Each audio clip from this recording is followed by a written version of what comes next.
It's Wednesday. It's puck time. We've got the legend, Carmine Bianco. I thought you'd think I would say Dave Cokin there, huh? But Dave, in all seriousness, Carm is building up a little bit of a legendary status right now. Listen to him, man. You'll never be Dave Cokin, nor will I, but that's okay. If I'm half the man Dave Cokin is, I would be extremely happy. Actually, I've seen Dave, and he's legitimately half the man you are. And getting smaller. Well, that's what happens when you get old, Dave. I know. Listen, boys, we're gonna go through the card today. It's our last PuckTime show, right? There's nothing tomorrow or Friday. We're going into the All-Star break. I'm excited. I did lose my play last night. I had the over in Calgary, but I'm bouncing right back today. I got a total up at WagerTalk.com. I'm on a 5-2 NHL run. I'm 60% since the start of the playoffs last year, and I'm still the number one NHL handicapper over the last 12 months. Guys, before we get into it, I want to give out a promo code, and then we're going straight to NHL. Well, we're going to talk about Carm's injury, and then we're going straight to NHL.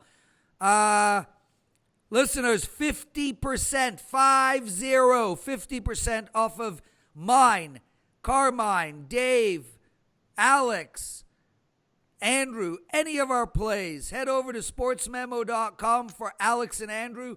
Head over to wagertalk.com for Dave, myself, and Carmine. Use the promo code ICE50. That's ICE 50. You get 50% off any single NHL package. 3 days, 7 days, 1 month, the whole season and playoffs, 50% off. Really great offer, and it does expire midnight. Carm. What's up? What the hell happened to you, dude? You fell? We have a snowstorm north of the border. I was trying to fix something outside and get the snowblower, and I just completely wiped out. Something in my shoulder popped. So once we're done this show, I'm heading over to Markham Hospital to get looked at. So it's all good. Was it the hand that you have a private relationship with? I have a relationship with both mine, but I'm good. I'm married now, so those days are long gone, my friend. Oh yeah, right. Because you're Dave. He must be the only married man on the planet that is cut off his relationship with his hands. Your woman must be really helpful.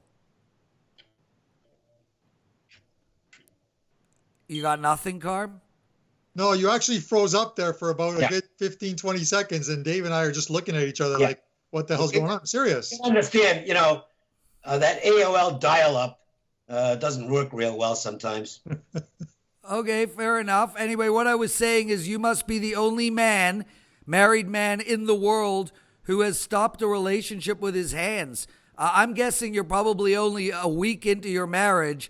It's fine to put them on hold, Carm, but I promise you your relationship will start up again. All right. Yeah. Let's get to it. No! Anyway, Toronto Maple Leafs, let's start with you, Dave Cokin. This team's in a free fall right now, which is ridiculous. Not compared to Washington. What? I said not compared to Washington. They're red hot compared to the Capitals. You know what? I mean, look, Toronto's lost 7 of their last 10, but yes, Washington 6 in a row after losing to San Jose last night. And last night was brutal. Brutal. Yeah, well, they were winning the whole game. Well, San Jose tied it with 2/10 of a second left. Wow. Overtime. Look, I know this price has climbed to a point where the Maple Leafs are probably a little bit unplayable at this number. But you really want Washington coming out of that to add on to their losing streak that already existed? No, not me. And besides that, they haven't been in this situation often this year, but no rest off a loss. They are in this scheduling situation are 7-2. So I would play Toronto, but not at this price. I like the over in this game. Carm, do you have an opinion? 30 seconds or less? Yeah, okay. Last night, like Washington, they had the lead on 4 different occasions, blew that lead. Listen, they haven't lost 7 straight since the 13-14 season, but I can't lay 190. If anything, the total, like Washington's allowed 7 goals in 3 of the last 4 games. That's unbelievable. Allowing 7 goals in 3 of the last 4 games. I just don't know. The problem here is as good as Frederick has been. He's only 9-7 at home, a 2.28 goals against average. They're just not scoring for him. Right. Can you imagine having a 2.2 goals against average at home and you're 9-7? Whether you think they scored tonight or not, that total at 6.5 right now, you can't lean under with these two teams. It's either over or nothing. That's for sure. Carm, the Montreal Canadiens, a huge favorite tonight, minus 220, playing the Arizona Coyotes. The over and under is 6. I like the under in this game. I know Arizona's been playing to the over, but the bookmakers are telling you Montreal's going to win. And for Montreal to win games, I think they got to play great defense. They have won 4 of their last 5, but they did lose 5-2 in Philadelphia. And Arizona is zigzagging right now. They beat Toronto, they lost to Pittsburgh, they beat the Sharks, and they lost to Calgary. Where are you going in this game? Yeah, I'm leaning on the under here for the exact same lines. Price has been great. Listen, he's allowed 3 goals in his last 3 games, all wins. They've been rotating, but he's scheduled to be in net tonight.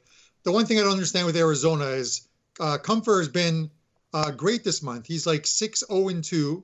He's got a 0.928 goals against average, and they're starting Pickard in net tonight. I just don't get it.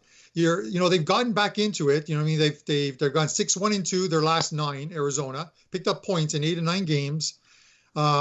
League's best power penalty killing, and which conversely Montreal's got the worst power play in the league, 12.6 efficiency rate. So I think goals are hard to come by. I'd rather see if Kumper was in net tonight, him and Price, for me it would be a definite under, but I think with Price in net, still an under for me. Dave, 30 seconds or less. Any thoughts on this game? Kemper's not going to play because he had a really, really good game last night at Ottawa. And you get a long season still to go, and I don't think they want to take a chance on wearing him out. Ranta's done for the year, so Kemper's going to have to log most of the games down the stretch. Give him the night off and a nice long break here. No play for me. Not interested in laying that kind of a price, and I don't want Arizona in this spot. Dave, let's start with you on the Colorado-Minnesota game. Colorado holding the last wild card spot, but barely. Yeah, they're struggling. Yeah, and Minnesota, 25-21, and we spoke about this many times. I can't get a handle on this Minnesota team at all. They just beat the Knights on the road 4-2. They beat Columbus 2-1. And Colorado also zigzagging in their last 4 games. They just coming off a loss against Nashville 4-1. The home team, the Avalanche, are minus somewhere around 135. The over and under is 6. I like the under in this game, Dave. I don't know if you're seeing anything side or total-wise. Lead Colorado. Didn't play it. Wild did a good job of slowing down the Golden Knights the other night. They have trouble with speed, but they were able to neutralize the Vegas speed the other night, and they'll try to do the same thing at Colorado tonight. But I do lean to the Avalanche in this spot. I still like going against teams coming out of Vegas, especially when they got to stay a little longer. Yeah, it's an incredible statistic, Dave. Carmine, 30 seconds or less. Any thoughts on this game? Yeah, listen, we mentioned in one of the earlier shows going a few weeks back, for me, Colorado was a sell. Obviously, they're still a sell. Like they've lost 15 of 20. They've gone like 5-12-3 in the last 6 weeks. Literally, we've talked about this before. You shut down that top line, and your chances of winning the game just increase exponentially. This game's a complete pass for me just because Minnesota, I just don't get them. They're an enigma. Yeah. They lose at home to Anaheim, where Anaheim had lost 12 in a row going into that game. And then they go and beat like you said, Vegas and Columbus. I just don't get the team. So until things start to sort of even out, I'm passing. They caught the Golden Knights in a flat spot and took advantage of it.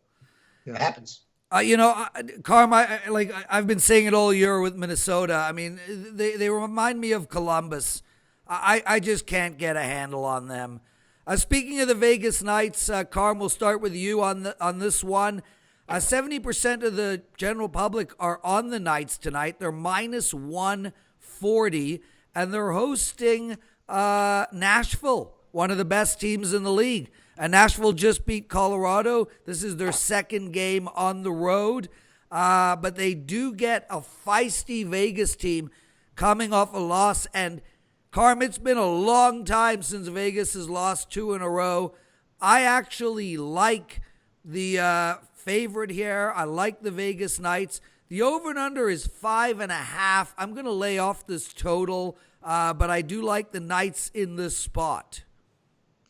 Has that total dropped now, or to 5.5? Well, there are a few sixes out I'm there. seeing some sixes. I was leaning on the under, but I expected Vegas to be just a touch higher than they are right now. Like I'm seeing them on Pinnacle right now at 136.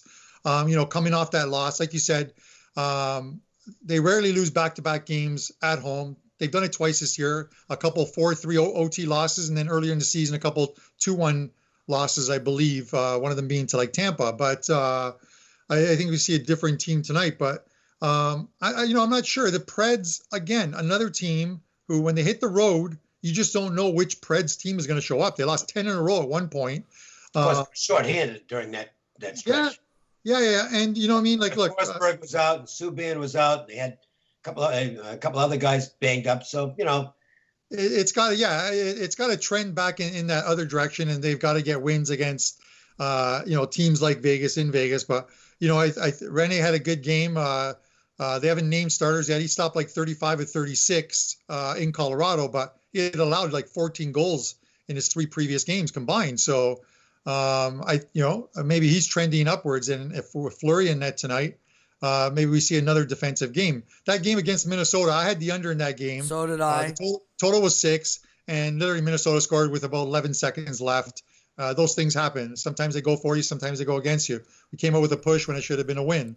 I'm going to lean under here. If you can get the number at 6, at 5.5, I just don't like it just because of that. You always have to factor in that empty net goal. It's really amazing, Dave. Both teams 29, 18, 3, and 1 on the season. Literally the exact same record. 30 seconds or less. What do you like in this game? Price is right. It's about 40. Vegas should be about 40 here, and that's what they are. So it's a layoff. The next game. Anaheim hosting St. Louis. Yeah. Anaheim went on a ridiculous losing streak. Then they won in Minnesota. They won in New Jersey. They lost against the New York Islanders. They got to get back in this thing, man. They got to turn this around. They are 21-20 on the season, slightly out of it. But, I mean, a long year still to go. St. Louis has made a huge comeback. They're 21-22 on the year. St. Louis, they lost to the Kings 4-3. Shame on them. We got the home team tonight, the Anaheim Mighty Ducks, at basically a pick'em plus 108.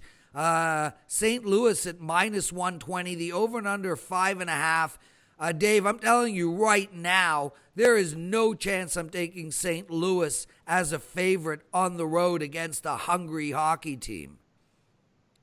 I have a play on this game. It's at WagerTalk right now, so you can get this. So I will give you my opinion on that game instead. Bet of the night. And there is some good information on this game, which is in the analysis that I included with the game, and I think the information is really key in this game.